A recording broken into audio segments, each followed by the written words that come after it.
Selamat datang di Ngalor Ngalbum Horor. Dulur-dulurku setanah air, silahkan ambil piring kalian, kopi, udut, apapun itulah ya lur ya. Dan enjoy buat yang baru pulang kerja, baru pulang sekolah, maupun yang baru diputusin pacar.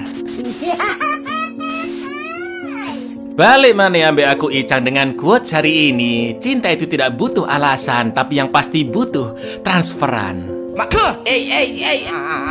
Iya, ini kan yang kalian minta-minta kan, yaitu Final Destination Bloodlines tahun 2025. Akhirnya kita mendapatkan penjelasan lur dari rentetan kematian-kematian mengerikan di film pertama sampai kelima. Asli ngeri dan cakep banget sih film ini. Jadi langsung aja kita ke requestan pertanyaan maut dari dulurku MRV Garage ya. Cak, kalau ngantuk bagusnya ngapain ya? Pencak silat lur kalau ngantuk. Tidur dong. Tidur sendiri tapi kan kamu. Haha. Monggo skecaken. Film dimulai pada tahun 1968. Seorang pria bernama Paul Campbell memberi kejutan ke pacarnya Iris dengan mengajaknya ke sebuah restoran mewah yang baru saja selesai dibangun, yaitu Skyview. Dan malam itu adalah grand openingnya. Di lain sisi terlihat seorang bocil, sebut saja Pak Ijo, yang nyolong koin-koin dari kolam air mancur di depan gedung. Setelah berfoto untuk kenang-kenangan, Iris dan Paul pun naik lift yang pintunya sempat ngadat. Maklum teknologi zaman dulu ya kan lur. Bahkan petugas membawa masuk belasan orang saking banyaknya tamu di sana. Padahal tertulis maksimal kapasitas lift hanya 8 orang saja. Lalu petugas menjelaskan bahwa menara Skyview memiliki tinggi 150 meter dengan berat lebih dari 9.000 ton dan proyek pembangunan selesai 5 bulan lebih cepat. Sejak awal datang, Iris pun merasa parno dan memiliki firasat buruk. Apalagi si bocil kematian Pak Ijo sengaja lompat-lompat di lift agar Iris semakin takut. Dan inilah Final Destination garis keturunan. Does that sometimes. Our project was completed 5 months ahead of schedule. We're 94 feet tall and weighs over 9,000. You know you make me wanna kick my heels up. Sesampainya di resto, meski Paul sudah reservasi, namun pihak manajemen lebih mementingkan para pejabat. Iris dan Paul pun akhirnya pergi ke area bar sambil melihat pemandangan yang sangat amat tinggi. Jari Iris sempat terluka saat memasukkan bunga ke saku jas Paul, dan karena merasa mual melihat ketinggian, Iris pun izin ke toilet sebentar. Lalu saat melewati lantai dansa, mas-mas waiters yang membuka minuman tutupnya pun terpental hingga mengenai lampu, dan satu hiasannya terjatuh hingga lantai kaca retak. Di toilet, Iris bertemu dengan wanita penyanyi resto yang membawa anaknya, dan mereka pun sempat ngobrol-ngobrol.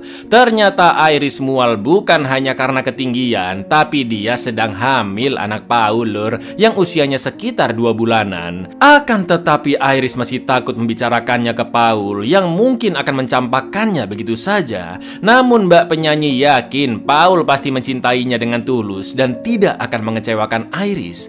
Setelah itu Paul mengajak Iris ke puncak Skyview, dan di sana terdapat Pak Ijo yang lempar-lempar koin ke bawah, juga seorang mbak-mbak yang topinya terbawa angin. Ternyata tujuan Paul mengajak Iris ke sana untuk melamarnya, dan Paul sangat bahagia ketika mengetahui Iris sedang hamil. Sementara itu Pak Ijo masih bandel dan lempar-lempar koin hingga akhirnya masuk ke saluran udara dan mengganjal baling-baling kipas lur. Hey, don't throw that penny. I want to spend the rest of my life with you. With us? This is incredible. Really? We're gonna start a family. Iris dan Paul pun lanjut berdansa yang tanpa semua orang sadari lantai kaca itu semakin retak dan baut penyangganya juga terlepas satu persatu karena saking banyaknya orang. Sementara itu koin yang nyangkut sampai mematahkan baling-baling kipas dan melubangi pipa gas lur. Lalu yang terjadi,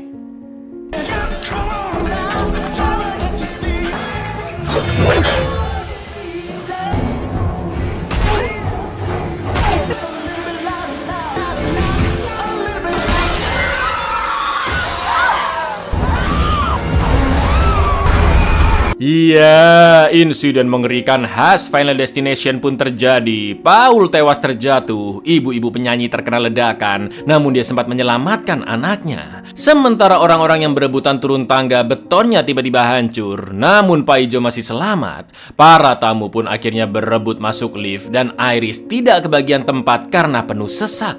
Dan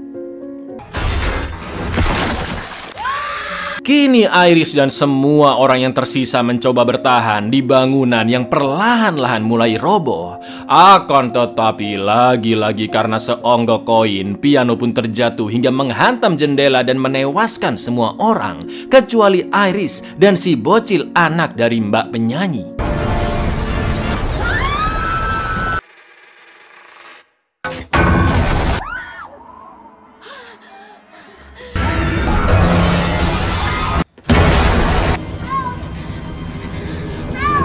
Tepat ketika seluruh bangunan hancur, Iris masih sempat bergelantungan di beton sambil memegangi si bocil karena cincin lamaran Paul nyangkut di antara paku, lur. Jelas mereka tidak akan bertahan lama. Dan yang terjadi, iya, insiden di Skyview adalah mimpi dari seorang mahasiswi bernama Stephanie Reyes. Dan ternyata Stephanie selalu bermimpi yang sama setiap tidurnya selama 2 bulan terakhir. Stephanie tahu jika Iris adalah nama neneknya, akan tetapi Stephanie belum pernah sekalipun bertemu dengan beliau. Bahkan tidak tahu apakah Iris masih hidup atau sudah meninggoy. Maka dari itu Stephanie memutuskan pulang dari kosan ke rumahnya untuk mencari tahu tentang neneknya. Stephanie pun disambut oleh ayahnya Marty yang sudah lama bercerai dengan istrinya yaitu Darlene, dan Stephanie juga memiliki adik bernama Charlie. For your information, Darlene pergi dari rumah sejak Stephanie berusia 10 tahun dan dia memiliki kakak bernama Howard yang mana mereka berdua adalah anak dari Iris, lur. Lalu Stephanie pun bertanya ke sang ayah di mana berkas-berkas milik ibu karena Stephanie ingin mengetahui di mana keberadaan neneknya Iris. Mendengar itu, respon Martin pun berubah dan beralasan jika berkas-berkas mantan istrinya sudah dia buang. Tak lama kemudian Charlie pamit pergi ke rumah paman Howard dan terlihat Charlie yang tidak dekat dengan kakaknya. Stephanie pun akan mengantar Charlie pergi ke sana karena pamannya Howard pasti tahu tentang Iris. Namun Pak Marty mewanti-wanti agar Stephanie jangan membahas Iris di keluarga Howard. Mom, Iris? I got rid of those books after your mom left. If you're gonna see your cousins, please don't talk about Iris, Uncle. Di perjalanan, Stephanie pun memberitai Charlie jika setiap tidur dia selalu bermimpi buruk tentang nenek mereka Iris. Dan Stephanie yakin mimpi itu memiliki suatu arti. Karena tidak bisa tidur, hidupnya Stephanie pun terganggu. Nilai jadi jelek hingga mendapat sanksi dari pihak kampus, yaitu tidak boleh mengikuti kuliah selama beberapa minggu. Mereka berdua pun akhirnya sampai di rumah keluarga paman Howard yang memiliki istri bernama Brenda dan 3 anak yaitu Eric, Julia, dan Bobby. Yang mirisnya Charlie terlihat lebih dekat dengan ketiga sepupunya dibanding kakaknya Stephanie yang memang jarang pulang ke rumah, lur. Setelah bertemu dengan Howard dan Brenda, Stephanie pun langsung belak-belakan ingin membahas tentang Iris. Awalnya mereka tidak terlalu menggubris dan mencoba mengalihkan perhatian Stephanie. Namun ketika Stephanie menyampaikan jika dia selalu bermimpi tentang Iris yang tewas mengenaskan di Skyview 50 tahunan yang lalu, sontak Howard dan Brenda pun sangat terkejut. Stephanie terus memaksa mereka untuk menjelaskan tentang Iris, yang akhirnya Howard mengatakan bahwa sejak ayahnya meninggal, Iris berubah menjadi gila. Dia tidak mengizinkan Howard maupun Darlene pergi sekolah dan selalu mengunci mereka berdua di dalam rumah karena Iris sangat takut kedua anaknya akan mati jika berani keluar rumah. Saking mengerikannya cara didik Iris, pemerintah yang mengetahuinya pun turun tangan dan memisahkan Howard serta Darlene dari sang ibu Iris. Akan tetapi Iris masih terus memantau kehidupan kedua anaknya. Bahkan ketika Howard dan Darlene sudah berkeluarga dan memiliki anak, Iris selalu mengirimkan surat-surat yang berisi artikel-artikel berita kematian dan foto-foto jenazahnya. Maka dari itu Howard dan Brenda pun pindah ke rumah tersebut agar tidak mendapat kiriman surat-surat lagi. Dan Howard hanya mewanti-wanti Stephanie untuk tidak membahas atau menemui Iris demi kebaikan dirinya. It was like a restaurant called the Skyview. She wouldn't let us go to school. She locked us inside the house. Your well-being and your safety. Stay the hell away from her. As we're born, started sending us these horrible letters. And the state came in and they took your mother and I away from her. Obsessed about all the horrific ways we could die. Ketika berdua dengan Brenda, Stephanie memohon agar Brenda menceritakan apapun yang dia tahu tentang Iris karena hidupnya hancur akibat terus memimpikan insiden yang sama. Merasa iba dengan ponakannya, Brenda akhirnya memberitahu di manakah surat-surat kiriman Iris disimpan dan Stephanie segera mengambilnya. Ketika dicek, Stephanie menemukan salah satu surat yang berisi foto Iris muda bersama Paul dengan background Skyview, persis seperti yang dia lihat di mimpinya, lur. Gak pakai besok-besok melalui alamat rumah Iris yang tertera di surat, Stephanie pun langsung OTW ke sana dan menempuh perjalanan cukup lama hingga melewati area hutan. Ternyata rumah Iris berada di dalam sana yang pagarnya dipenuhi bambu-bambu runcing. Udah kayak mau perang, lur. Lalu setelah memperkenalkan dirinya melalui CCTV jika dia adalah cucu Iris, Stephanie pun diminta meninggalkan semua barang-barangnya dan gerbang pun akhirnya dibuka. Terlihat sepanjang jalan menuju rumah Iris yang seperti benteng Takeshi karena terdapat kubangan air, panci-panci yang digantung, bahkan rumah Iris juga dipenuhi besi-besi tajam. Empty your pockets, phone, keys, everything.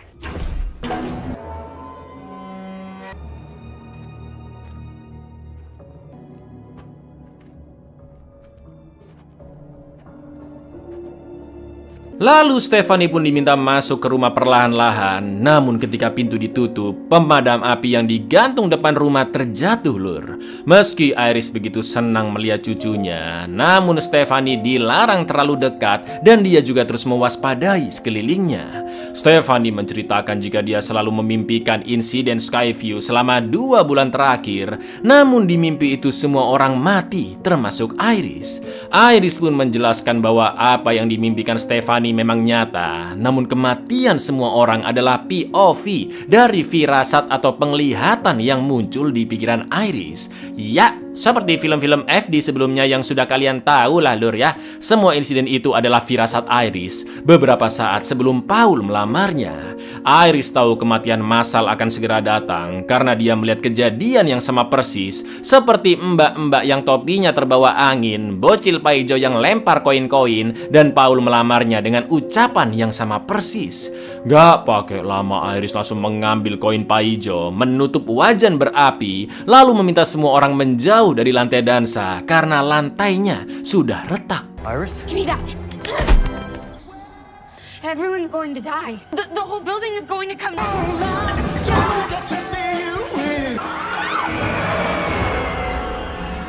The glass is about to break. Everyone needs to get off now. Saat itu Iris telah menyelamatkan ratusan nyawa yang seharusnya tidak diselamatkan. Restoran Skyview juga ditutup sejak insiden retaknya kaca dan akhirnya dihancurkan karena dianggap proyek gagal. Akan tetapi Iris menyadari jika entitas yang dia sebut sebagai kematian tidak suka jika rencananya dikacaukan. Maka dari itu kematian datang tahun demi tahun membunuh orang-orang yang selama di Skyview, termasuk suami Iris yaitu Paul. Sejak kepergian suaminya dan Iris dipisahkan dari kedua anaknya Howard dan Darlene, dia memutuskan tinggal sendiri di sana yang sudah selama 20 tahun, lur. Iris masih bisa bertahan hidup karena dia telah belajar merasakan tanda-tanda datangnya kematian dan terus mengantisipasi gerakannya. Namun sekarang Iris didiagnosis mengidap kanker sekitar 2 bulan lalu atau saat yang sama ketika Stephanie mendapatkan mimpi. Dan menurut Iris mungkin itu hanyalah takdir karena cepat atau lambat Iris pasti akan mati akibat kanker tersebut. Lalu ketika Iris mengambil buku catatan kematiannya, tanpa dia sadari kaca pembesar bergerak hingga memantulkan sinar matahari ke seutas tali gantungan pot. Karena sudah berlatih dan memiliki kepekaan tingkat tinggi, Iris pun menyadari ada bau yang aneh dan langsung menghentikan pantulan sinar tersebut. I see you Selanjutnya Iris meminta Stephanie tinggal di sana sementara waktu karena dia harus mengajari segala catatan yang ada di bukunya agar Stephanie dan keluarganya bisa terhindar dari kematian. Begitu pula dengan keluarga Howard yang merupakan keturunannya. Akan tetapi Stephanie menolak dengan beralasan dia harus kuliah. Namun sebenarnya Stephanie tidak percaya dengan omongan neneknya dan menganggap mimpi itu hanya sekedar mimpi. Iris pun terus memaksa agar Stephanie setidaknya membawa buku tersebut untuk dipelajari. Bahkan dia nekat mengejar Stephanie keluar rumah untuk memberikan buku itu, meski Iris tahu tanda-tanda kematian sudah datang. Begitu buku itu diserahkan ke Stephanie, Iris pun sengaja mempasrahkan dirinya agar Stephanie tahu bahwa entitas kematian benar-benar nyata. Dan Stephanie! To know to keep our family safe. You still don't believe me? Seeing is believing. pemakaman Iris pun diadakan yang dihadiri oleh anak cucunya. Dan tak lama kemudian datanglah Darlene. Stephanie pun berniat langsung pulang tanpa menemui ibunya yang sudah meninggalkan keluarganya begitu saja. Namun Charlie juga menyalahkan Stephanie yang sangat jarang pulang sejak kuliah. Dan Stephanie sama saja dengan ibu mereka. Setelah itu Stephanie pun langsung pulang. Dan karena sudah mulai percaya dengan entitas kematian, Stephanie pun membaca buku catatan neneknya yang ternyata berisi banyak insiden-insiden kematian, termasuk insiden dari film-film sebelumnya. Juga ada koin jadul milik Pak Ijo yang diambil oleh Iris. Lalu tiba-tiba Pigora keluarga pun terjatuh hingga kacanya terlempar ke arah Stephanie. Di lain sisi, semua anggota keluarga yang lain ke rumah Howard untuk mengenang almarhumah Iris, sekaligus barbekyuan untuk menyambut kedatangan Darlene yang membawa kue kacang untuk mereka. Namun Bobby nggak bisa makan karena dia alergi parah sama kacang, lur. Lalu tanda-tanda kematian pun muncul, seperti botol minum yang ditaruh terlalu pinggir dan gelas kaca pecah yang salah satu belingnya masuk ke es batu. Di antara gelas mereka tentunya ada beling tersebut, ya kan? Dan ketika Julia menenggak minumannya, sontak dia pun batuk-batuk, bukan karena beling, tapi ternyata ada serangga di gelasnya, dong, plok. Dan minuman itu pun langsung dia buang.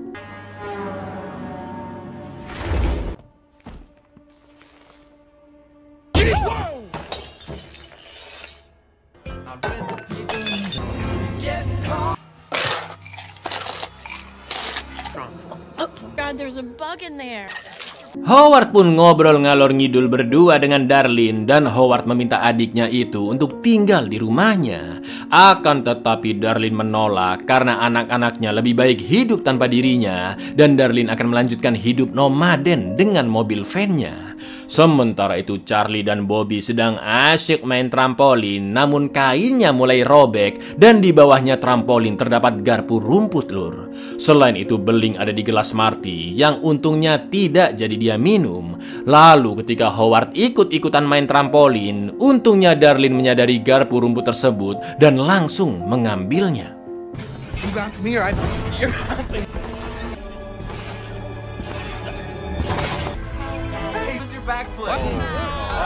Wait, stop!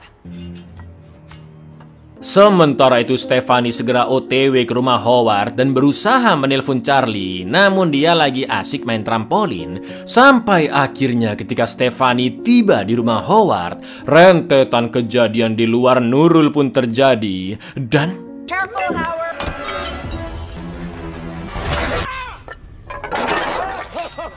Stephanie, I'm glad you decided to come.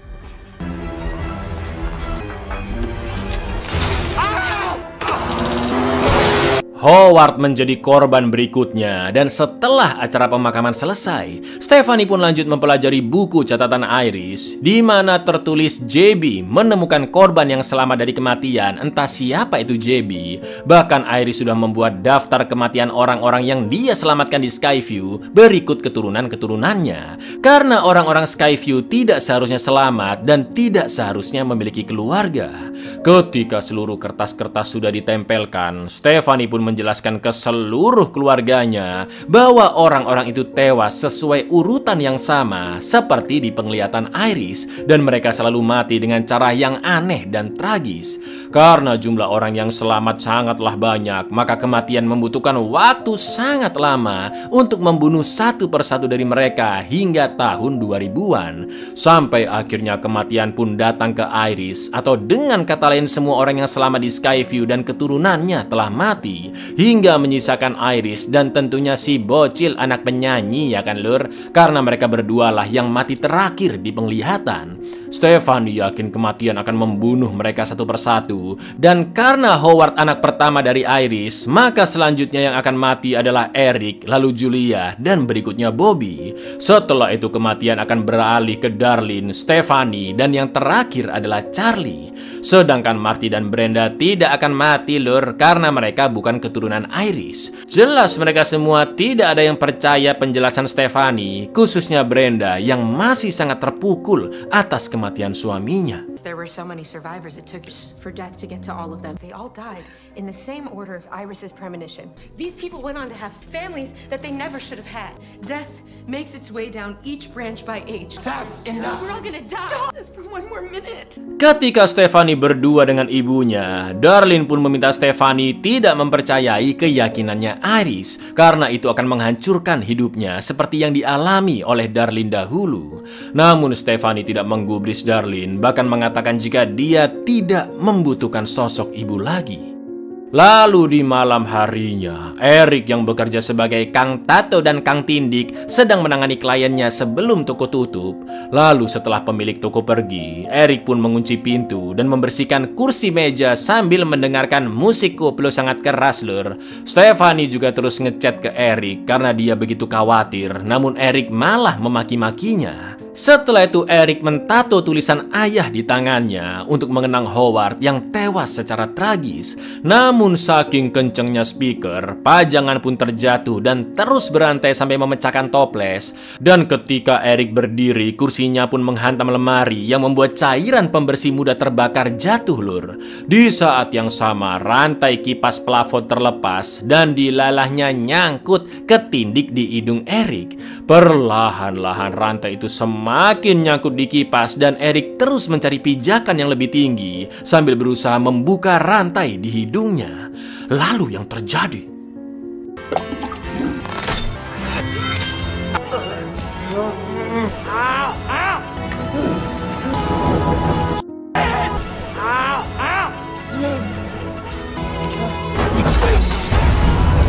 keesokan paginya Stephanie membangunkan Charlie karena dari semalam Eric tidak menjawab teleponnya sama sekali. Mereka berdua pun langsung OTW ke tokonya Eric, dan di perjalanan Charlie mendapat kabar dari temannya jika semalam toko itu terbakar. Tapi tiba-tiba ternyata Eric masih hidup lur, karena saat tokonya terbakar, tubuh Eric cukup terlindungi berkat jaket kulitnya dan dia berhasil kabur keluar toko. Jelas Stephanie pun bingung karena yang dia tahu seharusnya Eric mati semalam, dan hampir aja dia ketabrak mobil si Eric ini lur. Saat OTW jalan ke rumah Howard, Stephanie pun terus mengingatkan Eric agar tidak jumawa, tidak sombong, karena mungkin saja kematian masih mengincar dirinya. Stephanie pun mulai parno melihat semua hal di jalan, seperti anak-anak main bola, mas-mas pembersih daun, sampai truk sampah juga diawasinya. Tak lama kemudian Julia pun keluar rumah untuk jogging, dan insiden yang tak diduga-duga pun kembali terjadi. Which causes him to then take the ball into his face. Just stay away from the truck. Stop! That's not coming for our family. Stephanie, Charlie, dan Eric berteriak agar supir truk berhenti. Namun dia lagi dengerin lagu di headset sambil main Tinderan lur. Ternyata truk sampah memiliki penghancur otomatis dan mereka berusaha menyelamatkan nyawa Julia secepat mungkin. Akan tetapi Doesn't kill you, makes you stronger.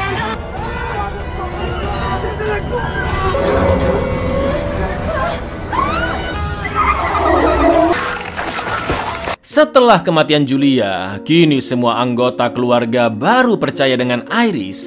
Lalu dengan terpaksa Brenda menjelaskan bahwa Eric bukanlah anak biologisnya Howard. Ternyata dulu Brenda dan Howard pernah cekcok hingga akhirnya Brenda sempat berselengki dengan pria bernama Jerry. Sekarang Bobby pun ketar-ketir karena dialah target kematian selanjutnya. Dan menurut Charlie, kakaknya pasti bisa menolong Bobby karena sebelum kematian Julia, Stephanie bisa melihat tanda-tandanya. Seperti mas-mas peniup daun, anak-anak main bola, dan truk sampah. Stephanie pun teringat dengan catatan Iris, yaitu JB menemukan korban yang selamat dari kematian. Mendengar inisial JB, Darlene pun teringat jika dulu Iris pernah mengirimkan surat untuknya tentang JB, juga menceritakan bahwa JB bekerja di rumah sakit Hope River yang jaraknya hanya 1 jam dari rumah Howard. Stephanie, Charlie, Darlene, dan Bobby pun akan OTW ke sana. Namun Eric juga ikut karena ingin melindungi adiknya. Selain itu, Eric langsung membuang kue-kue kacang buatan Darlene di mobil van karena mungkin itu bisa memicu kematian Bobby.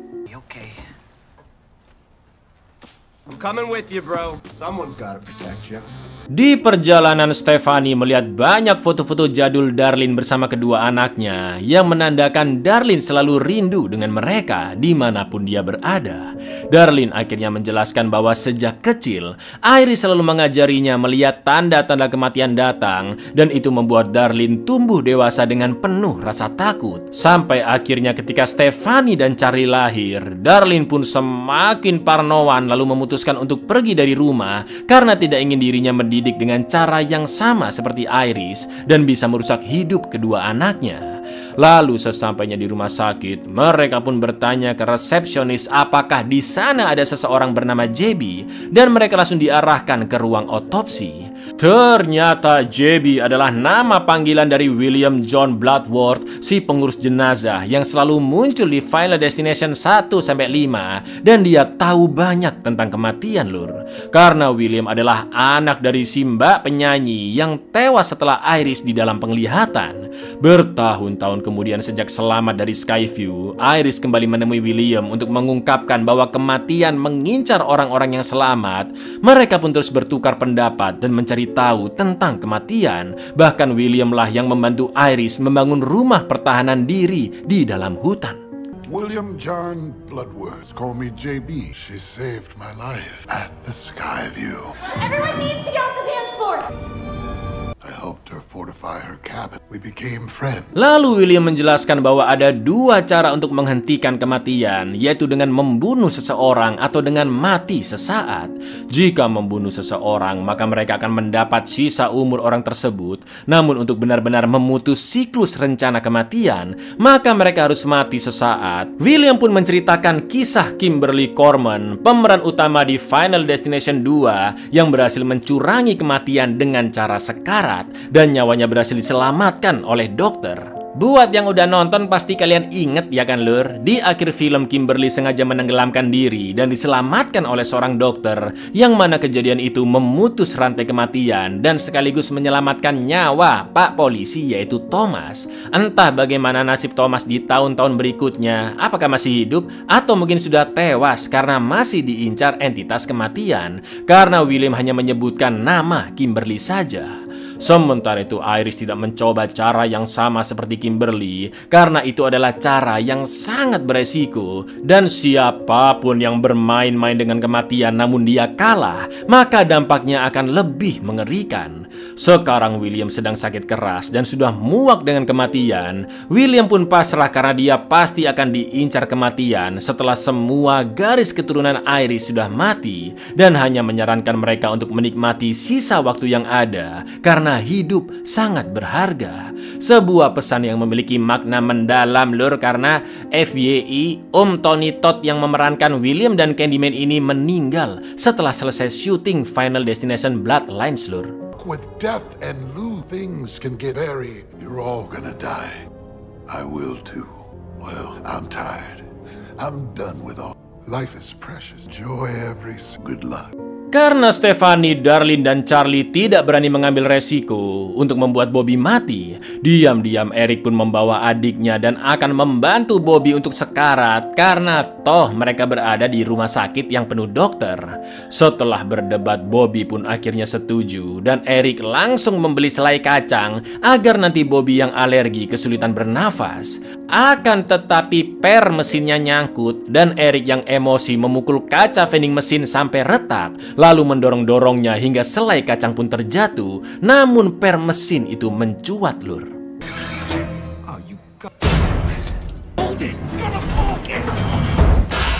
Setelah itu Eric dan Bobby pun masuk ke ruang di depan vending mesin yang ternyata adalah ruang MRI. Dan tanpa mereka sadari, seonggok papan jatuh sampai menyalakan mesin MRI, di mana mesin MRI yang memiliki medan magnet sangat kuat mampu menyedot besi maupun logam, ya kan?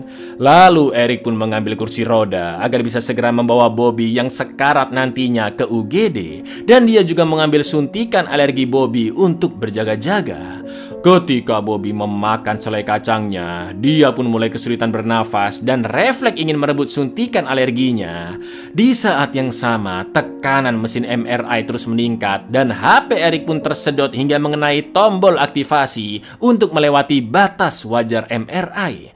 Semua tindik Eric pun langsung tersedot, termasuk yang ada di pistol gombyoknya. Lalu dia pun terdorong oleh kursi roda hingga badannya masuk seperti ini, Lur. Dan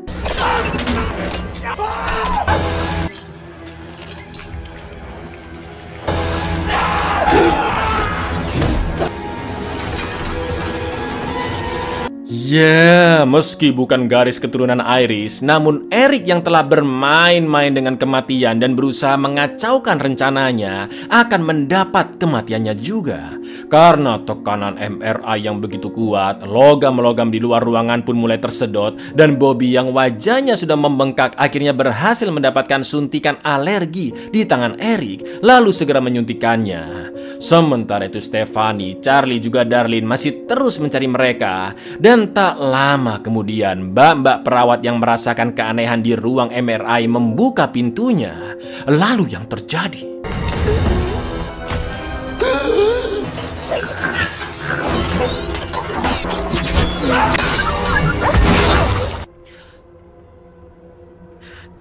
kini hanya tersisa 3 orang saja, dan Darlene pun berencana untuk tinggal di rumah emaknya Iris karena di sana beliau mampu bertahan hidup selama 20 tahun. Darlene ingin melakukan hal yang sama, yaitu berdiam diri di sana demi keselamatan kedua anaknya. Akan tetapi Stephanie dan Charlie tidak ingin meninggalkannya sendiri dan mereka pun akhirnya OTW ke rumah Iris. Namun sebelum pergi, Lur, Stephanie yang telah mengambil koin di buku catatan Iris pun terjatuh dan koin jadul itu diambil oleh seorang mbah-mbah.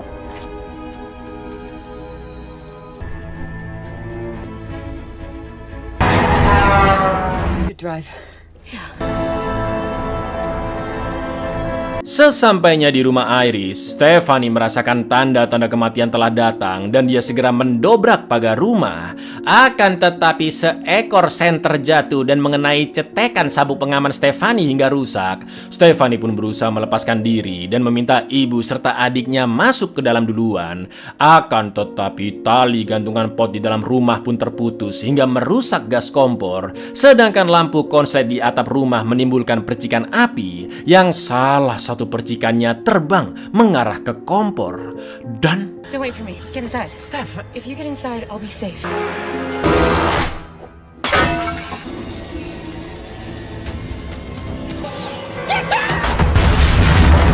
akibat ledakan tersebut, mobil van pun terguling dan Stephanie yang masih terjebak masuk ke kubangan air. Sedangkan Darlene yang terluka parah berusaha menolong Charlie yang tertindih kayu. Namun begitu Charlie sudah diselamatkan, tiba-tiba Don't worry about me. I'm gonna stay alive as long as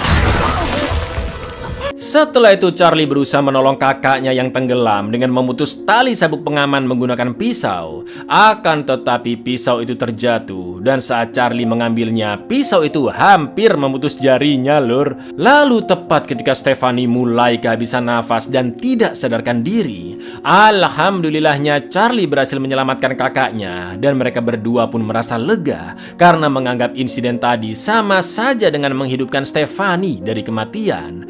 Di lain sisi mereka juga sangat terpukul karena ibu mereka Darlene sudah tewas. Mom, She saved us. You died. you brought me back. Let's go home.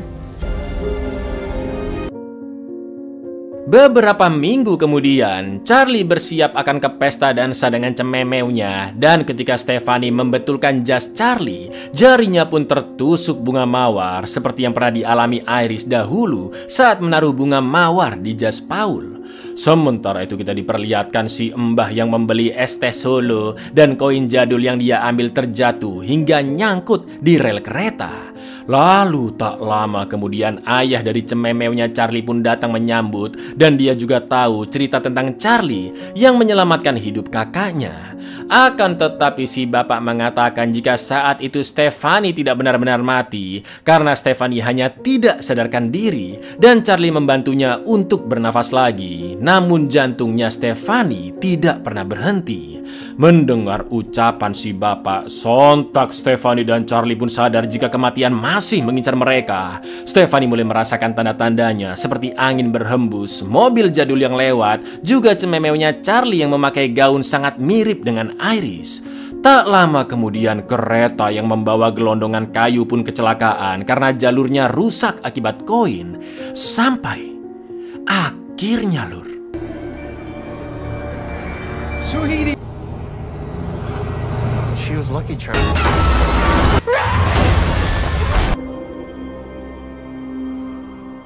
Oh my God, that was close. You okay?